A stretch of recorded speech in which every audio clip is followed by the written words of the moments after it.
Imagine being only 4 years old. No name, no missing person report, no one looking for you. Your body is found abandoned in a cardboard box on the side of a quiet road. Police spend decades trying to answer one question: who was this little boy? But perhaps an even darker question is this: how does a child disappear from the world before anyone even notices? Joseph Augustus Sorelli was born on January 13th, 1953, died in February 1957. Previously known as the Boy in the Box, the Boy in a Box, or America's Unknown Child, was an American 4-year-old male whose nude, malnourished, and beaten body was found on the side of Susquehanna Road in Philadelphia, Pennsylvania, on February 25th, 1957. Sorelli appeared to have been cleaned and freshly groomed, with a recent haircut and trimmed fingernails. Although he had suffered extensive physical attacks prior to his death, with multiple bruises on his body, he was also severely malnourished.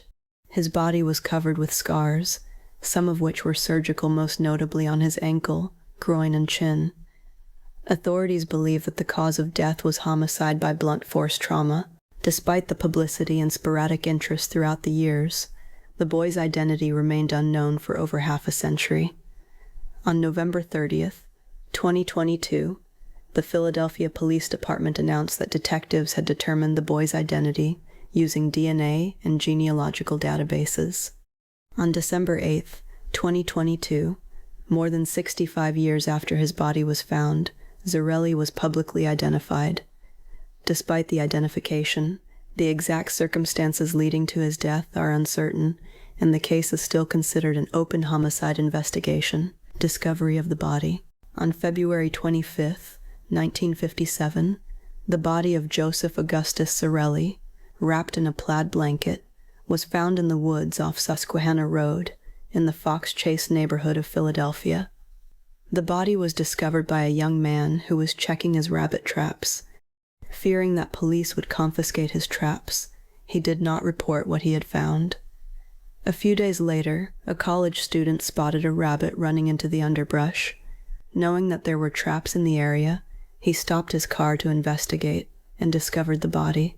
He was also reluctant to have any contact with police, but he did report what he had found the following day, after hearing of the disappearance of Mary Jane Barker in Belmar, New Jersey. Sorelli's naked body had been placed inside a cardboard box that had once contained a bassinet of the kind sold by J.C. Penney. His hair had been recently cropped, possibly after death, as clumps of hair clung to the body. There were signs of severe malnourishment, as well as surgical scars on the ankle and groin, and an L-shaped scar under the chin. Every crime scene tells a story, but sometimes the silence tells even more. How can a child exist and leave behind almost nothing?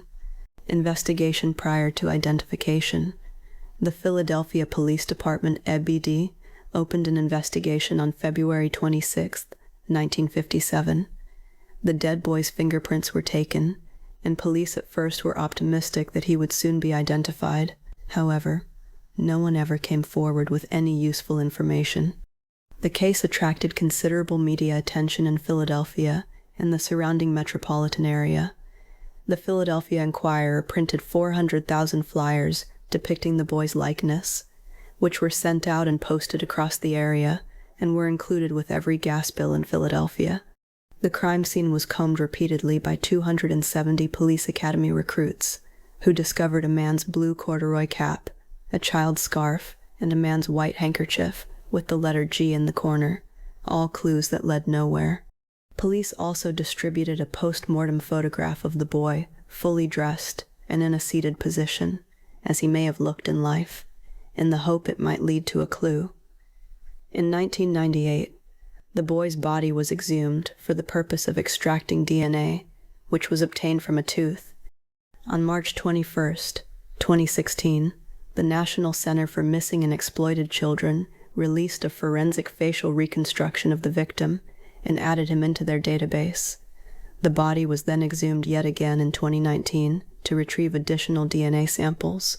We often believe that children are impossible to hide, Schools, doctors, neighbors, someone always notices, unless someone never wanted that child to exist in the first place. Identification. The child was an unidentified murder victim for decades. However, on November 30th, 2022, the PPD announced that they had identified the child through the use of genetic testing and investigative genetic genealogy, and that they would provide a case update in the following week. Sources stated that he was the child of a prominent family in Delaware County. Authorities said that an investigation would use the new information to continue the search for suspects. On December 8th, 2022, the child was publicly identified as 4-year-old Joseph Augustus Zarelli, born on January 13, 1953. Genealogists had uncovered his name more than a year earlier, in October 2021. On January 19, 2023, the names of Zarelli's parents were reported. Investigators were finally able to identify Zarelli after a cousin uploaded DNA to a public database. Investigators subsequently encouraged that person's mother, a first cousin of Zarelli, to submit a genetic profile to GED Match, which she did, allowing investigators to identify his parents. A court order for the child's birth certificate was then made, which revealed the child's name and his parents' names, which were also subsequently verified by DNA. Theories prior to identification. Before his identification in 2022, several prominent theories regarding the boy's origin were investigated by law enforcement and amateur sleuths. In 1960, Remington Bristow, an employee of the medical examiner's office who doggedly pursued the case until his death in 1993, contacted a New Jersey psychic who told him to look for a house that matched a foster home that was located approximately 1.5 miles, it's 2.5 kilometers from the site of the body. When the psychic was brought to the Philadelphia Discovery site, she led Bristow directly to the foster home. Upon attending an estate sale at the foster home, Bristow discovered a bassinet similar to the one sold at JCPenney. He also discovered blankets hanging on the clothesline that were similar to the one in which the boy's body had been wrapped when discovered. Bristow believed that the boy was the son of the stepdaughter of the man who ran the foster home, and that they disposed of his body so the stepdaughter would not be exposed as an unwed mother. However, police established that all the foster children at the home were accounted for, and a re-examination by investigators confirmed that the family were likely not involved. In 1998, PPD Lieutenant Tom Augustine, who was in charge of the investigation, and several members of the Vidicok Society, a group of retired policemen and profilers, interviewed the foster father and the stepdaughter whom he had married. The foster home investigation was closed. The woman known as Martha or M. Another theory was brought forward in February 2002 by a woman identified only as Martha or M, accusing her mother of acquiring and killing the child. Police considered her story plausible, but were troubled by her testimony, as she had a history of mental illness. Martha claimed that her parents purchased a boy named Jonathan from his birth parents in the summer of 1954, after which he was beaten to death and his body left abandoned inside a box outside of town. Police were unable to verify her story. Neighbors who had access to Martha's house during the stated time period denied that there had been a young boy living there and dismissed her claims as ridiculous. Her story sounded horrifying, but horror isn't the same as proof. How much should we believe when the only witness appears decades later? Other theories. Forensic artist Frank Bender developed a theory that the victim may have been raised as a girl. Zarelli's unprofessional haircut, which appeared to have been performed in haste, was the basis for the scenario, as well as the appearance of the eyebrows having been styled. In 2008, Bender released a sketch of the unidentified child with long hair, reflecting the strands found on the body. In 2016, two writers, Jim Hoffman and Louis Romano, believed they had discovered a potential relative from Memphis, Tennessee, and requested that their DNA be compared with the boy. The lead was originally discovered by a Philadelphia man who introduced Romano and Hoffman to each other, and was developed and presented, with the help of Hoffman, to the PPD and the Vidicok Society in early 2013.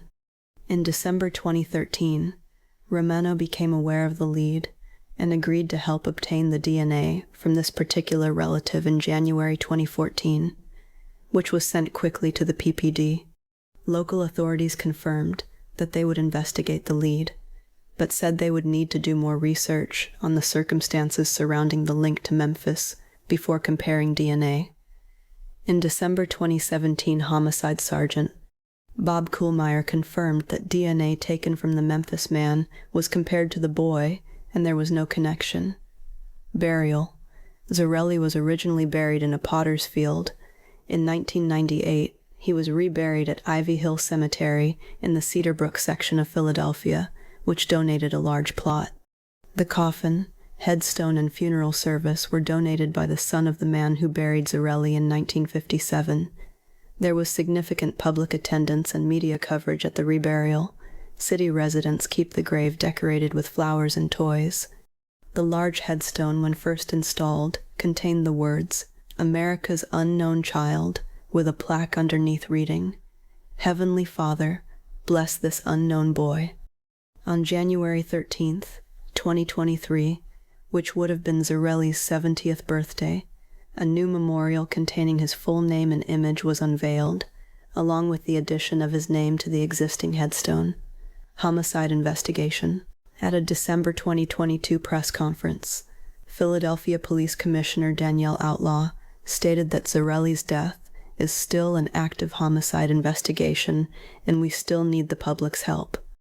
Law enforcement reported at the same conference that both of Zarelli's biological parents are deceased, but the child has living half-siblings.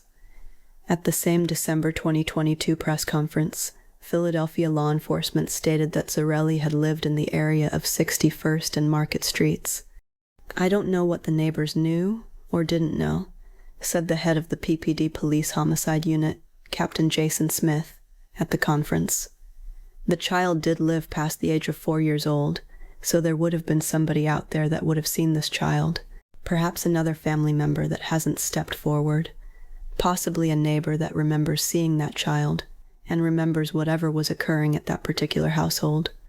In January 2023, Philadelphia station WCAU reported that Zarelli was born to a couple that lived at 64th and Callow Hill, although, the station stated, it was unclear if he lived there long enough for people to even notice him. That same month, the Enquirer reported that Zarelli's biological parents were Augustus John Zarelli and Mary Elizabeth Plunkett. The couple, who were not married or were ever known to be in a relationship, both married other partners sometime after Zarelli was born. Abel had previously put a baby girl up for adoption, and her cousin speculated in a 2023 interview that Abel might not have been the one who raised Zarelli, possibly giving him over to adoption. We like to believe that monsters look different from us, that evil leaves obvious signs, but history keeps proving the opposite. Sometimes, evil looks exactly like an ordinary family.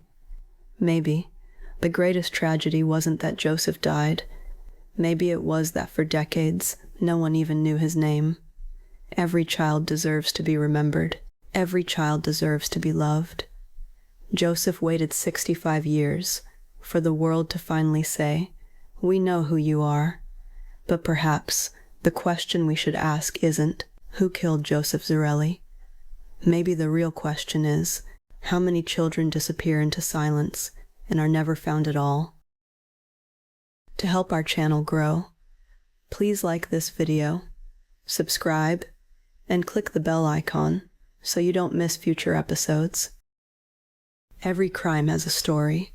Every monster has a beginning. The Dark Archive.